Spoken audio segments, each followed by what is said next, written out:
eat every last one of y'all alive.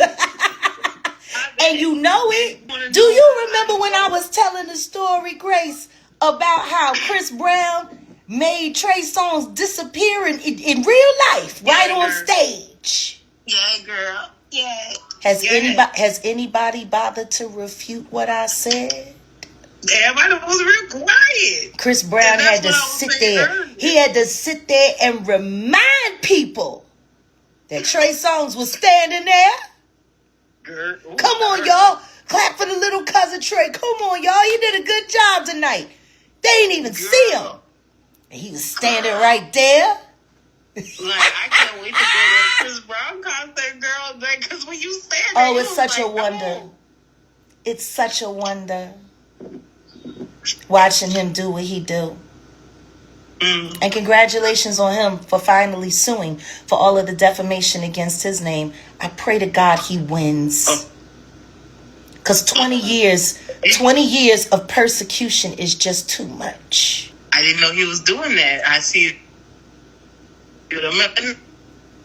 That's fair. That's completely fair. Did I ever tell you about the time when I made a singer disappear? Girl, no. Who you actually, I can't say that I made her disappear. I can't. Oh, no. I can't really say that. All right, so let me tell you the story, right? So right when I first got the Coca-Cola commercial, and I was still, doing, Coke events for the Burrell Agency out of Atlanta. Salute to Atlanta. And by the way, when y'all hear the name of the story of the person that this is about, please don't hate. That's why I'm going to tell the story, and then we'll get to the name. Because I already know if I tell the story and I tell you the name now, some of y'all is really going to be upset. But it's true. Girl, wait. So anyway, I was doing the Coca-Cola event for the Burrell Agency, right? And now this was at the time of right before the Grammys, after the nominations had already came out. And there were two singers who were technically considered neo-soul that were neck and neck. They were fighting it out for Grammy nominations, the whole 9 yards. My album didn't get submitted, though. Let's stay there. I was signed to Watch Your Back Management. I was signed to Motive Records. I was an MCA recording artist with Hit Bullet Records. And Jay-Z Unplugged under my belt. And guess what? They never submitted my album for nomination. All members of NARAS, all members of the Recording Academy, why wouldn't the people that were supposed to be backing me, that I was signed to, why would they not nominate? Why wouldn't they put my album up for consideration? It's curious. Denials, Delusions, and Decision was named by the Associated Press, which is a worldwide conglomerate, the #1 album of the decade. And The Roots did not submit my album for nomination that year. They surely did not. Why not? The treachery, girl. Why not? And y'all can go back and look. Because I'll never forget when people from the chapter in Philadelphia begged me to come and join because they thought it was so fucked up that they refused to put my album up because The Roots was afraid I was going to get nominated and they wasn't. Haters. Haters, God, haters. Just hating. So anyway, in the midst of all of that, you got these two artists in my same genre going out there. They just booted you out of this live. Why do they keep doing that? So anyway, listen to me. These hoes been handicapping me since I came through the door. You want to know why? Because they can't handle me. Girl, and the more you keep saying it, I keep noticing that everybody is quiet. Yeah, y'all real quiet. Yeah, I know they trying to hack my live. I wonder why. I'm not saying anything wrong or untrue. You ain't bothering nobody. I'm sitting over here on my page, minding my business, and everybody over here acting a fool. Truth is, we should have at least 2,000 people in here by now. That's how much I am suppressed. So maybe y'all should start sharing these lives. So everybody get to come and be here. So unfair. It's not right. It's not nice. You got kicked out twice? That's funny because I didn't kick you out. But then again, Mr. Sean Corey Carter has a ownership stake in Instagram. Maybe it's just his people here. 333 in the building. No, but seriously though, like I was saying, you been kicked out twice too, and you in the United Kingdom, man. That's wild. Not that they kicking the babies out there. Worldwide blockage. Wow.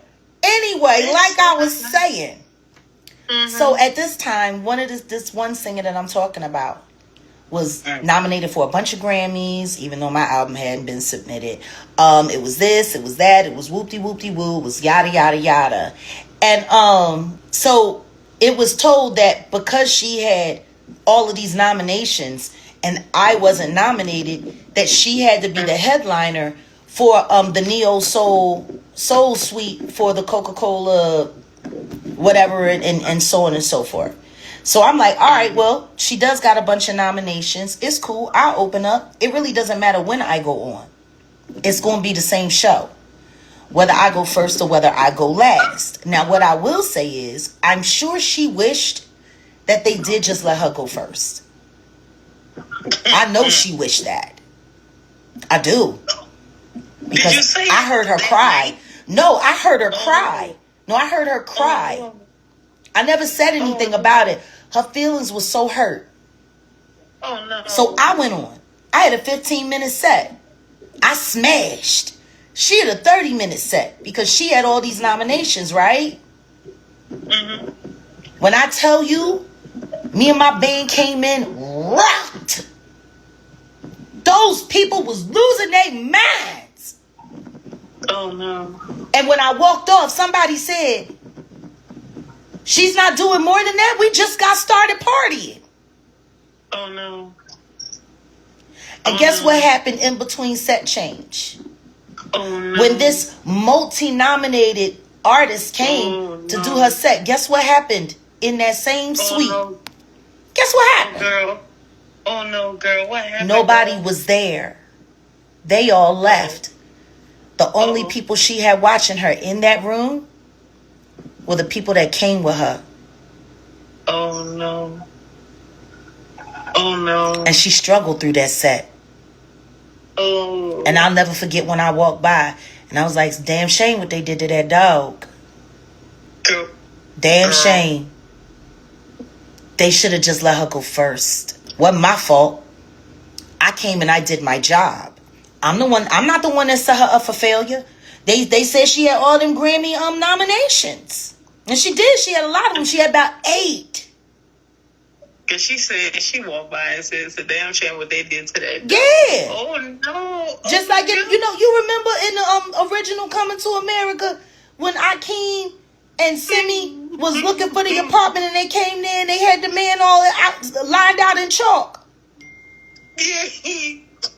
You know? And they had them all lined, and they had the dog lined out in chalk too, the cane and everything. You remember that? Yeah, girl, I remember, girl, no. And what's he say? It's a damn shame what they did to that dog. And that's exactly what happened to her performance. That shit was etched out in chalk. Oh, no, do I dare ask? But it wasn't my fault. What do you mean do I read my comments? When I'm reading my comments, yeah. Girl. But I'm just saying. I'm just saying. Straight trap. You ready to say who it was, girl? Actually, I want to take a little poll. Can y'all guess who that was? And understand this. My album was released January 29th, 2002. But I had been out promoting for months and months before. So this is the era between 2001 and 2002. Take a guess. Oh no, girl, wait. What artist do you think I made disappear? Oh no. Oh no. I think I know. Let's see. Oh no. All right, people are saying Jill. People are saying Mary. A lot of people saying Jill. Nope. Because in all of her years, Jill Scott has never been nominated for 8 Grammys in 1 year. She's been lucky if she was nominated for 1.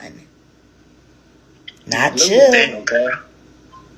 Oh no, I think I know. Not Mary J either. Wait a minute. Oh no, I think I know. Who do you think it is, Grace? Oh no. Oh, was it India? It was. Oh, it was no. India Arie.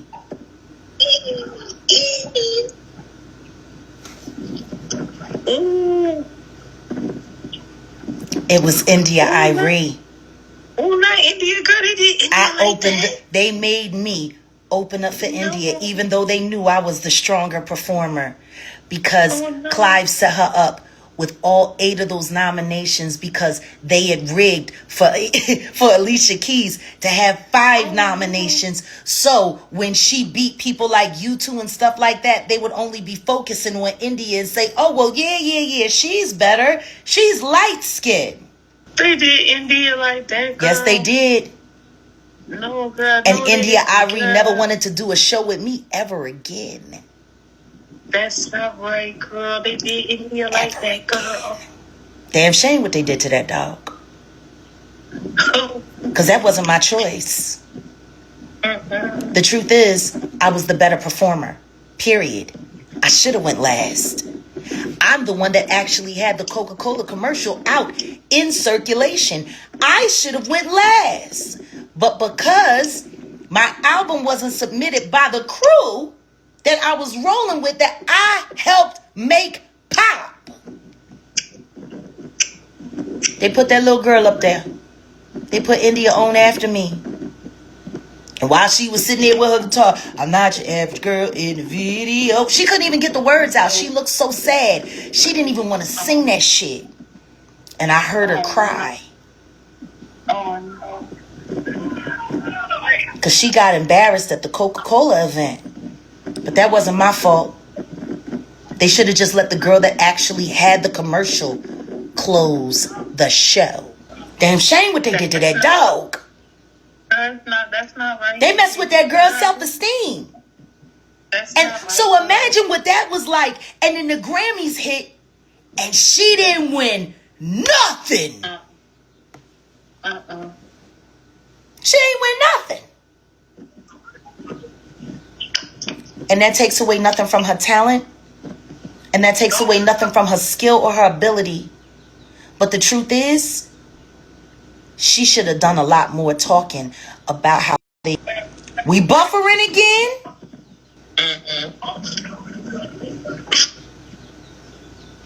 Yeah, it was a humiliation ritual. But the problem is, if more of these artists who have been put through these humiliation rituals would come forward and tell the truth, it could stop. The Grammys been rigged. It's a good thing ticket sales aren't. Ain't that right, Beyonce? After that big lip monkey, you made her marry, or at least that's what the press releases are saying, takes her down with him. What they really mad about is that Jag is about to come all the way outside and start performing again, live. Getting real quiet about that, huh? And the truth is, even the ones of you that liked me, you were glad when I got moved around, because none of y'all wanted to disappear on stage just like India Arie did. Haters. Because I'll make every last one of you disappear, and you know it. And if I was a problem when we were all in our 20s, imagine what I'm like now. If you see this video on Mike from the Music Recordings channel, please let me know. Thank you to the people who have been helping me with that. Told this dude I don't want my videos on his channel. He won't delete them, so they will be taken down for him. Thank you very much to everybody who's been helping me with that. Secret password to say in the comment section before I go on. This will let me know you made it to the end of the video. Secret password to say is true if you think that Jaguar Wright's story about India Arie And basically her crying and carrying on and everything, and basically being embarrassed by Jaguar showing her up at the Coca-Cola whatever party, whatever she was talking about. If you believe the story, say true. If you think what she's saying is a lie, if you think it's not true, say false. Now to let me know what you think about it, make sure you click thumbs up. It's free. Subscribe is free, and choose all notifications. Guess what? It's free 99. What's not free is becoming a channel member, clicking super thanks and sending me a donation, or by clicking an affiliate link and buying something, or at least checking it out. Anyways, make sure y'all click thumbs up and leave a comment. Even just saying hi, I'm going to try to respond to everybody. I told you I'm trying to get better with responding to people in the comments. You know, this video is really interesting. Now, the whole Chris Brown thing. Let's talk about that before we get into the Arie thing a little bit more. She said that Chris Brown made Trey Songz disappear on stage because people forgot that he was standing there. Because what, Chris Brown is such a good singer? He's really not. Now, if you want to say that his performance because of his dancing and his charisma and stuff like that, okay, I can see him overshadowing Trigger. But to say that Chris Brown overshadowed Trey Songz by singing by that much that he made him disappear is definitely a reach, because Chris Brown is not that good of a singer. No offense, but he's no Luther. He's no Luther Vandross. He's not even as good as Tevin Campbell. Truth be told. And there's so many other males. Ronald Isley. He's not that type of singer. I mean, he's pretty good. Like, he's okay or whatever. He can, as they say, carry a tune, but he's not like that type of singer. In one of my previous videos about Jaguar Wright, she was praising Chris Brown in that video as well. And I don't understand. Maybe she just has a crush on him, because she keeps talking about him like he's like a Michael Jackson. You know, other people have done this as well, where they talked about Chris Brown as if he's like this Michael Jackson type of singer and performer, where his skill level is just so above everybody else. And it's just not true. And a lot of people might say, well, Beyonce isn't all of that. Well, Beyonce is all of that. If you think about the overall presentation of a Beyonce, because some of y'all might say, well, she can't sing like Whitney. But let's be real here. I mean, if you look at everything that she can do, she's better than most people. And she's definitely better than Chris Brown. So, you know, the obsession with Chris Brown, I think it's just women who have a crush on him, allegedly. I think that might be what's causing people to act as if Chris Brown is just this wonderful performer. I wonder what would happen if Chris Brown did the Super Bowl. And I know what some of you were thinking. After the whole Rihanna thing and Jay-Z having her on Rock Nation and everything, no, that's never going to happen. But you never know. Never say never. Chris Brown may do the Super Bowl, which I don't think would be a good idea, because I don't think he has the catalog at all. I mean, if you really think about it, what songs did he perform? These hoes ain't loyal? I mean, what would he do up there? Excuse me, miss? Like I'm trying to tell you, like, Chris Brown's career isn't what people have made out of it. He's not all of that. If you really think about, like, what do you guys agree with me when I say that Chris Brown has no right doing something like the Super Bowl? If you agree, say I agree. If you disagree, say disagree. And then please tell me what I got wrong. Please tell me why he's the greatest thing since sliced bread. Let's talk about it, because I need to know your opinions on that. As far as the Arie thing, who's the better singer? And please leave separate comments when you're answering my questions, because the more comments I get, the better it is for the algorithm. But here's the deal. Who do you think is the better singer? If you think that Jaguar is better than Arie, say Team Jaguar. If you think that Arie is the better singer, say Team India. If you don't know, say I don't know. If you don't care, say I don't care. If you don't care, why are you here? If you say I don't care, I'm going to cuss you out in the comment section, because your punk behind shouldn't be here. Now, of course, I'm just kidding. I'm not really going to cuss you out, but I just want to get the conversation going about Arie versus Jaguar Wright, since Jaguar wants to say in so many words that she showed up Arie so much she had her in tears and carrying on. There was nobody left there except for the people she came with to see her perform. It's like, I think that most of what she said about that story probably is true to some degree or another, allegedly. I don't think that every single thing is true. I don't believe that the only people that were left were the people that she came with, or I believe that there's another reason why. I think that maybe she's leaving something out of the story. I think that she is exaggerating, but to a degree. Maybe Arie came there late And that's why basically everybody was gone. See what I'm saying? I think that there was more to the story, allegedly. I think that but overall, I think that the story is not completely made up. I don't think it's completely false. It's just exaggerated a bit, allegedly. That's what I'm thinking. But I might be wrong. She might be telling the 100% truth. And either way, that's a crazy story. And I do believe that there's some truth to it. But you got to think about it like this. After that Grammys, and I remember that year. I remember that year when Alicia Keys was nominated for 5 and Arie was nominated for 8. And I have to remember that year because Alicia Keys. You guys know how I feel about Alicia Keys. But here's the thing, right? I don't even know what I was about to say. I said Alicia Keys. I just said God's name. All right, I'm about to log off. I just got to go at that point. At this point, I can't even talk. Alicia Keys. Bye.